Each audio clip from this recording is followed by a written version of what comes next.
एक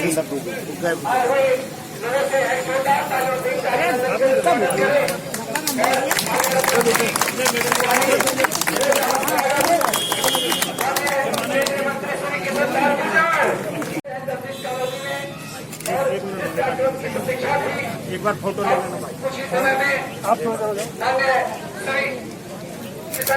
जी का मंच आगमन होगा और आप सभी आए हुए माता बहनों से निवेदन है कि आए हुए अतिथि और मुख्य अतिथि किशन पार्षद जी का खड़े होकर तालियों के साथ अभिनंदन करें और हमारे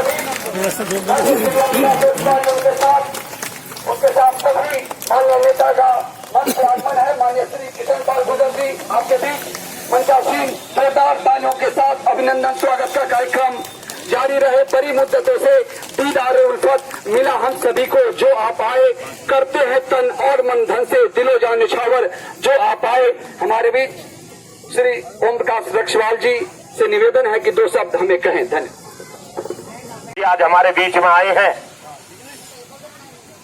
मैं मंत्री जी का इस बात के लिए तो हृदय से धन्यवाद देना चाहता हूं, लेकिन मैं कुछ बातें और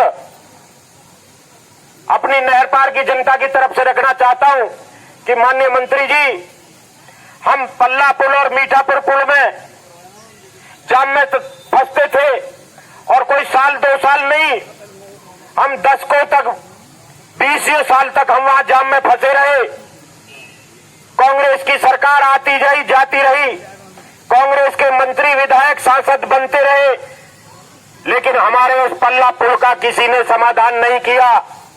और हद तो तब हो गई माननीय मंत्री जी, 2009 के लोकसभा चुनाव में उस समय के सांसद और प्रत्याशी ने यहां कांग्रेस के पोस्टर बैनर लगाए कि पल्ला पुल को मंजूर कराने के लिए उस समय के मुख्यमंत्री हुड्डा का धन्यवाद, लेकिन मंत्री जी 9 से 14 तक उनकी सरकार रही, वो सांसद भी रहे, हमारा वो पल्ला पुल नहीं बना। 2014 में माननीय मंत्री जी आप केंद्र में पहुंचे, मंत्री बने, आपने हमारा वो जो 20 साल से हम जाम में फंसते थे, हमारा वो पुल 2017 में आपने अपने कार्यकाल में उसका शुभारंभ किया और अपने कार्यकाल 18 में उसको जनता को समर्पित किया। 17 करोड़ की लागत से सेहतपुर सरस्वती कॉलोनी शाम कॉलोनी के मुहाने पर आपने वो पुल बनाकर दिखाया। और वही नहीं, वो पुल से लेकर बाबा सूरदास के धाम तिलपत तक की सड़क जो डबल रोड आज आपके सामने बड़ी हुई है, चाहे पल्ला से तिलपत वाली सड़क हो, चाहे पल्ला से बसंतपुर वाली ये सीमेंटेड सड़क हो, माननीय मंत्री जी ये सारी आपकी बनाई हुई है। मैं हृदय से नहर पार की जनता से आपका धन्यवाद देना चाहता हूं। कॉलोनियों में मंत्री जी कांग्रेस ही कहते थे कॉलोनियों के लिए कोष नहीं मिलता, लेकिन मंत्री जी आपने 2014 में सरकार बनने के बाद हमारी नहर पार की कोई कॉलोनी की कोई गली ऐसी नहीं छोड़ी जो कच्ची रही हो, सबको आपने इंटरलॉकिंग टाइल से बनवाया। सारी गली एक बार सारी बनी, लेकिन हमारे लोगों की मांग आई कि मंत्री जी आपने रोड तो बनवा दिए, पानी निकासी नहीं है। लोगों ने कहा हमारे पास पीने के पानी की लाइन नहीं है, हमें फैक्ट्रियों की तरह सीवर और पानी चाहिए। मंत्री जी आपने एक साहसिक कार्य किया, 200 करोड़ हमारी कॉलोनी में मंत्री जी आपसे पहले 2 लाख के टाइलों ईंटों के खरंजे के लिए हाथ जोड़ के फिरते थे, 2-2, 4-4 4 व्हीलर दिल्ली भर के जाते थे 2 लाख का खरंजा के लिए, वो नहीं मिलता था। माननीय मंत्री जी आपने 200 करोड़ रुपए के नहर पार के लिए आपने सीवर की लाइन बिछने का और पीने के पानी के मंजूर कराया और 2018 में वो काम शुरू कराया। लेकिन ये कोरोना आ गया 2020 में, 2020 तक वो काम बहुत तेजी से चला और काफी काम हुआ, लेकिन 2020 से और अब तक अब कुछ दिन से ये कोरोना का खौफ खत्म हुआ है। सरकारी काम बंद रहे, प्राइवेट भी बंद रहे, 2 साल काम बंद रहा, लेकिन आपने अब फिर तेजी से उसको शुरू कराया है। और जिन जिन कॉलोनियों में काम आपने सीवर का पूरा हो गया, रोड भी आपने शुरू कराए हैं। हमारे यहाँ बैठे होंगे भट्टा कॉलोनी, सोना कॉलोनी के रोड, वहां की गलियां बन रही हैं। पीछे शाम कॉलोनी, सरस्वती कॉलोनी, ओम इंकले आपने वो भी चालू कराई है शिव कॉलोनी की। मैं वो हमारे पड़ोस से ही भाई रवि वढाना जी, निगम पार्षद, सरपंच तिलपत के भाई उमेश शर्मा जी, बसंतपुर से भाई विनोद अमाना जी और सभी पार्टी के सभी कार्यकर्तागण। हाँ, एक रवि अपना हुआ गया, वार्ड नंबर 25 से पार्षद, और सभी कार्यकर्ता बंधुओं, बहनों और प्यारे बच्चों।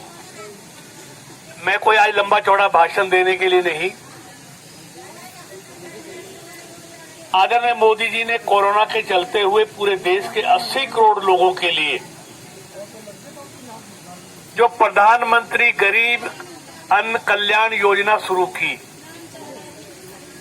और पिछले 2 साल से चल रही है, अब 6 महीने के लिए और बढ़ा दिया है उसको, कि हर घर में 5 किलो अनाज हर व्यक्ति को, घर के प्रत्येक सदस्य को, एक घर में 5 सदस्य हैं तो 25 किलो, 6 है तो 30 किलो, 7 है तो 35 किलो मुफ्त में भारत सरकार की तरफ से उनको लगातार ये अनाज दिया जा रहा है।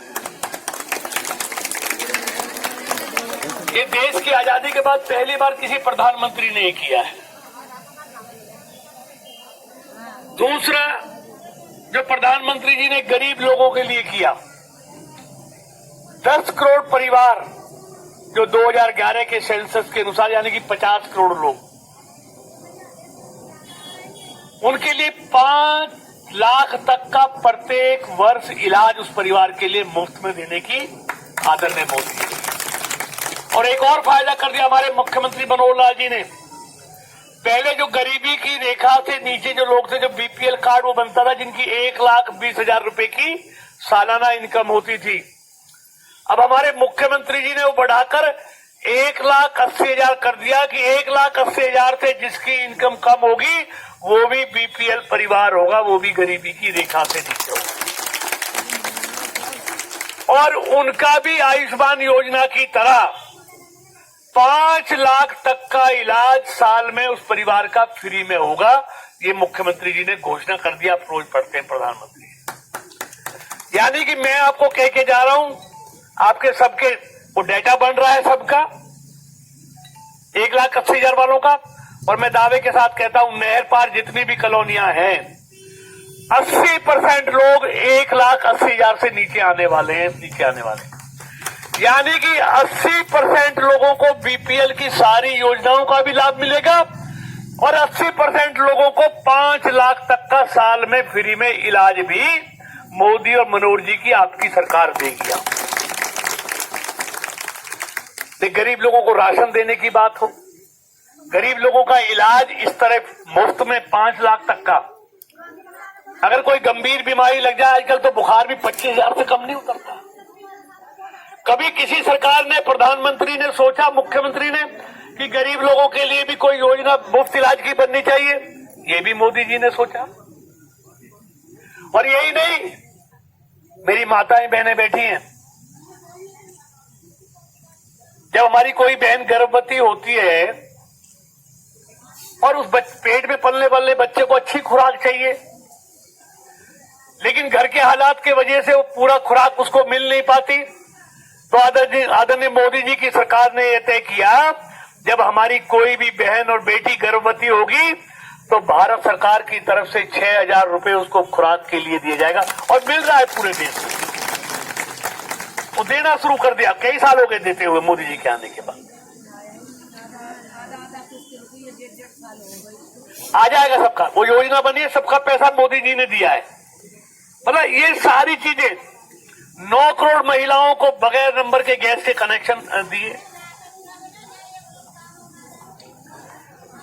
अन्न की योजना, और जहां तक ओम प्रकाश जी ने आपको कामों के बारे में कहा, देखिए मैं तो आपके आशीर्वाद से मेरी पार्टी तब से जीत रही है, आपका बहुत लगातार। तब भी आप मेरे को जिताते थे जब पार्टी की सरकार नहीं बनती, तब भी आप लोगों ने मेरे को जिताया। लेकिन उससे पहले के नहर पार के हालात देखो, आने के लिए घंटों घंटों जाम लगता था, कोई सड़क चलने के लायक नहीं, चाहे तिलपत जाओ, चाहे पल्ला जाओ, चाहे बसंतपुर जाओ, कोई सड़क चलने के लायक भी नहीं थी। गलियों की बात तो छोड़ दो, लोग मलबा डालते थे गलियों में, लेकिन आपने नगर निगम में बीजेपी को बहुमत दिया, एमएलए बीजेपी के बनाए, हम बनाए, एमपी बनाए, हरियाणा में सरकार बनाई, केंद्र में, तो हमने नहर पार की कोई कॉलोनी की गली कच्ची नहीं छोड़ी, सबको इंटरलॉकिंग बनाया। लेकिन फिर हमारे मन में आया, जब सेक्टरों में सीवर की लाइन है, पानी की लाइन है, तो इन कॉलोनियों में भी सीवर की लाइन होनी चाहिए, पानी की लाइन होनी चाहिए। तब हमने हरियाणा सरकार से, भारत की सरकार से 200 करोड़ रुपए मंजूर कराया कि हम तमाम कॉलोनियों की तमाम गलियों में सीवर की लाइन भी डालेंगे और पानी की लाइन भी डालेंगे। ये थोड़ा डिले हो गया इसलिए कि 2 साल कोरोना ने सबको तबाह कर दिया, सबको अपनी जान बचाने की लगी हुई थी। काम तो बात की तरह, पहले जान बचेगी तभी तो काम होगा, इस वजह से डिले हो गया। लेकिन अब मैक्सिमम कॉलोनियों में सीवर की लाइन और पानी की लाइन डल गई है, एसटीपी बन रहे हैं। तो मैं आपको कह के जा रहा हूं, काम शुरू करा दिया, ये आप विश्वास रखना, हमसे पहले भी किसी ने नहीं किया, हमारे बाद भी कोई करने वाला नहीं है। एक एक गली को फिर से इंटरलॉकिंग से पक्का कराएंगे, ये आपको कहेगा।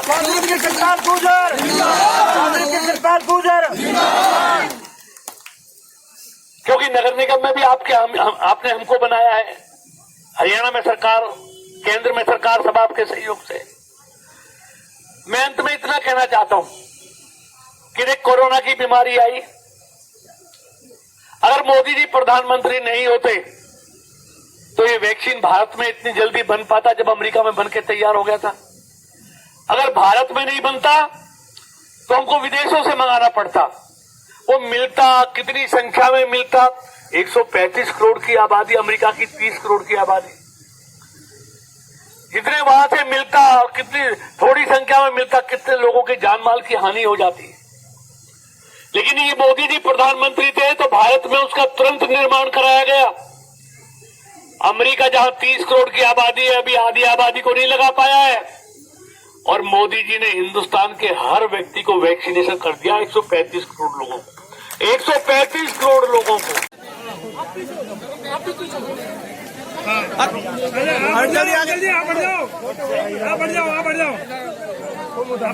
बड़ा पीछे हो जाओ, बड़ा पीछे हो जाओ, पीछे करो जी, बनाओ मंदिर सर।